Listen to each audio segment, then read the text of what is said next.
Homer Phone Reports, c'est la réparation de votre téléphone, le remplacement de vos batteries et l'achat de tous vos accessoires indispensables. 38 rue du Docteur Mougeot à Saint-Dizier.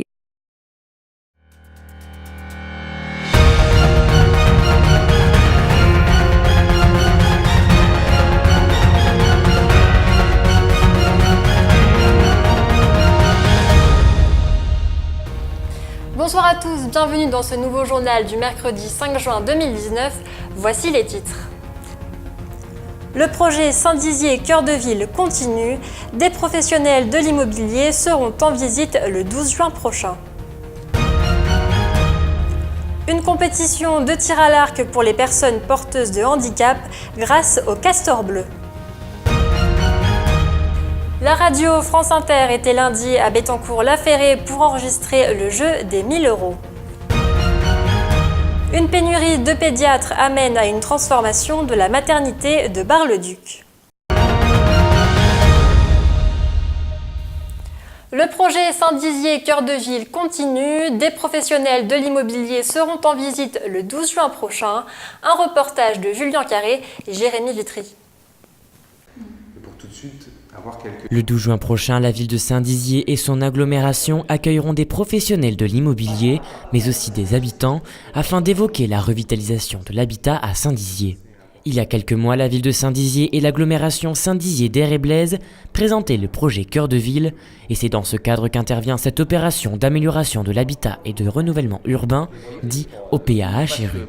Alors les objectifs de cette opération d'amélioration de l'habitat est de refaire venir en cœur de ville des habitants, puisqu'il y a une grande partie de logements vacants, alors pour des raisons d'occupation commerciale ou alors pour des rénovations qui ne sont pas effectuées et pour le coup qui ne correspondent pas aux attentes des habitants. Une opération qui est bien délimitée puisque le secteur concerné est celui du cœur de ville qui va d'est en ouest et du nord au sud avec comme frontières la Marne et le Canal. Ce projet demandera également la participation des bragards mais aussi des habitants de l'agglomération puisqu'ils seront sollicités pour faire part de leurs besoins. Voilà, alors l'étude démarre donc maintenant avec une journée de lancement le 12 juin qui va permettre de rencontrer le matin tous les professionnels de l'immobilier, les notaires, les investisseurs, les copropriétaires, les constructeurs et l'après-midi une réunion publique qui est ouverte à tous pour présenter notre démarche d'étude, donc qui est une analyse urbaine de grande ampleur puisqu'il y a presque 6000 logements en centre-ville, enfin dans ce périmètre que je vous ai indiqué. Et donc l'idée c'est de faire connaître cette étude, de recueillir effectivement les attentes des propriétaires, mais également de sentir quels sont les besoins. Cette opération est donc naissante et se déroulera en 3 phases, enjeux et potentiel d'intervention, réalisation de la convention et enfin mise en œuvre de l'OPAH-RU de janvier 2020 à décembre 2025. N'oubliez pas de participer à la réunion publique qui se tiendra à 19h le 12 juin à l'espace Cœur de Ville, mais il est également possible de faire part de vos besoins avec le questionnaire en ligne sur le site internet de la ville. Permettre aux personnes porteuses de handicap de s'épanouir grâce au sport, c'est le projet des Castors Bleus. Hier, ils organisaient un tournoi amical de tir à l'arc. Un reportage de Julien Carré et Nicolas Fontaine. L'arc est parfaitement bandé, prêt à laisser partir leurs flèches à parfois plus de 180 km/h. En effet, une rencontre amicale de tir à l'arc s'est tenue au gymnase Jean Moulin de Saint-Dizier à l'initiative de l'association sportive du Bois-l'Abbesse. Au cours de cette journée, une équipe de Châlons-en-Champagne est venue se mesurer aux bragards dans un esprit convivial. Cette rencontre tir à l'arc est basée sur une action ludique afin d'ouvrir cette activité au plus grand nombre. C'est un public mélangé parce qu'on a des gens qui sont en ESAT, on a des gens qui sont en IME et on a des gens qui sont en foyer de vie. Donc c'est une population de handicap différents. C'est pour faire un mélange, un plus gros mélange de ce handicap. Parce qu'autrement, si on reste dans les règles normales, on va être toujours avec le même handicap, c'est-à-dire des classes des 1, des 2, des 3. Et en fait, nous on fait ça, c'est pour ça qu'on le met ludique.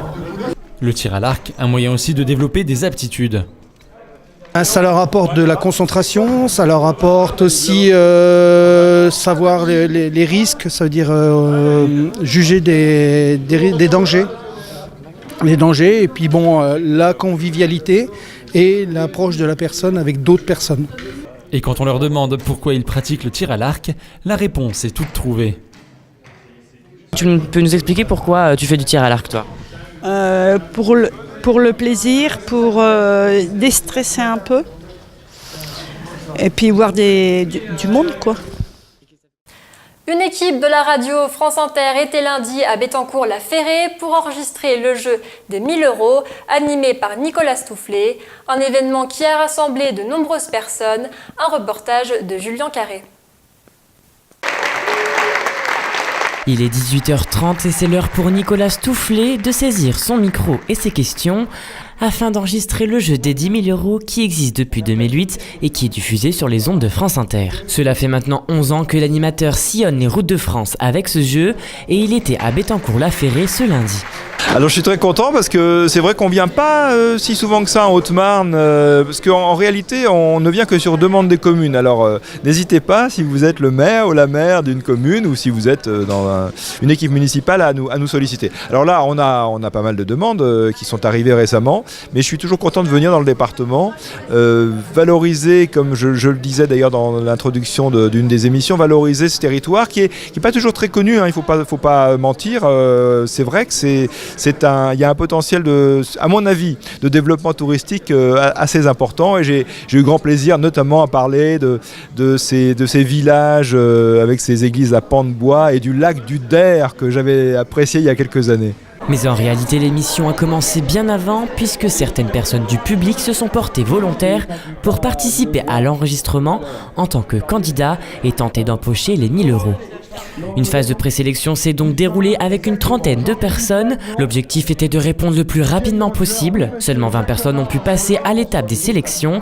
Malheureusement pour Christian, l'aventure s'est arrêtée là.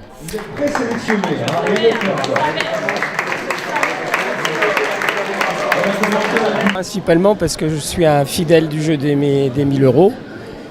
Je l'écoute quasi quotidiennement. Je dirais que c'est une façon de pouvoir tester mes connaissances in situ, parce que quand on est dans son fauteuil, c'est toujours beaucoup plus facile.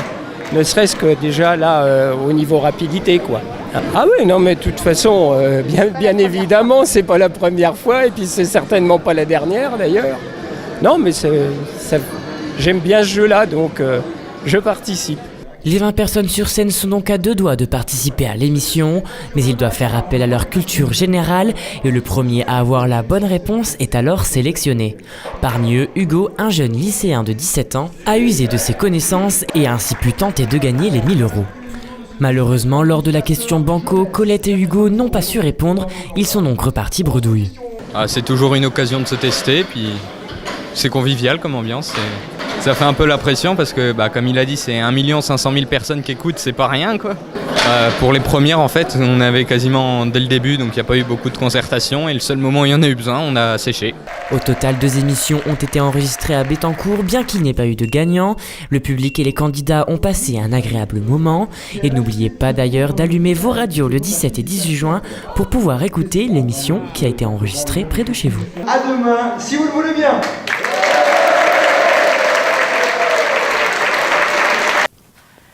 Une pénurie de pédiatres amène à une transformation de la maternité de Bar-le-Duc.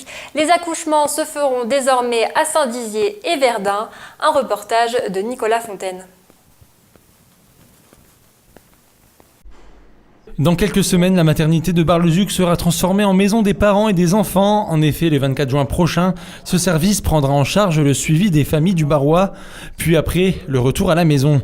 Désormais, l'accouchement ne sera plus assuré, il faudra donc se rediriger vers les hôpitaux de Saint-Dizier et de Verdun. C'est une transformation qui est liée à la fragilité croissante de la maternité, elle-même liée à la pénurie de ressources médicales. C'est-à-dire qu'en fait, on manque de pédiatres. C'est une situation très difficile qui a commencé à se dégrader à l'été dernier et qui nous oblige à recourir à des intérimaires dans des conditions qui sont de plus en plus acrobatiques. Alors pourquoi des conditions acrobatiques ? Parce qu'on emploie des intérimaires pour des périodes très courtes, on n'arrive pas à constituer un esprit d'équipe, on n'arrive pas à garantir qu'on va avoir des médecins en face des parturientes, des femmes enceintes. Et le résultat, c'est qu'on est de plus en plus anxieux à l'idée qu'un jour, on soit obligé de fermer en catastrophe la maternité parce qu'on n'aura pas de pédiatre, et qu'à ce moment-là, il y ait des femmes enceintes qui arrivent dans un endroit qui est fermé. C'est avec le cœur dans l'âme que l'ont annoncé le directeur général de l'ARS et du GHT, mais ces derniers assurent que ces changements se feront progressivement. On avait déjà commencé des actions d'information, on va les intensifier extrêmement fortement. Dans les jours qui viennent, on va prendre contact avec toutes les parturiantes, comme on dit, les femmes enceintes, pour leur expliquer comment ça va se passer. Et puis,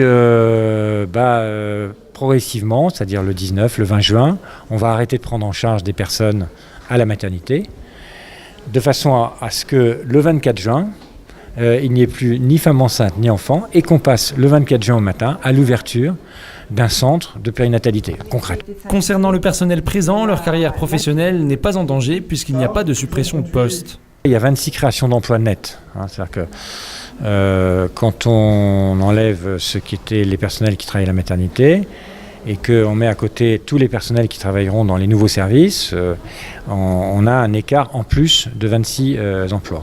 Ce changement est donc définitif, il n'y aura pas de retour en arrière. C'est maintenant la fin de cette édition. Dans un instant, la météo. Dans quelques minutes, un nouveau journal sur Puissance Télévisions.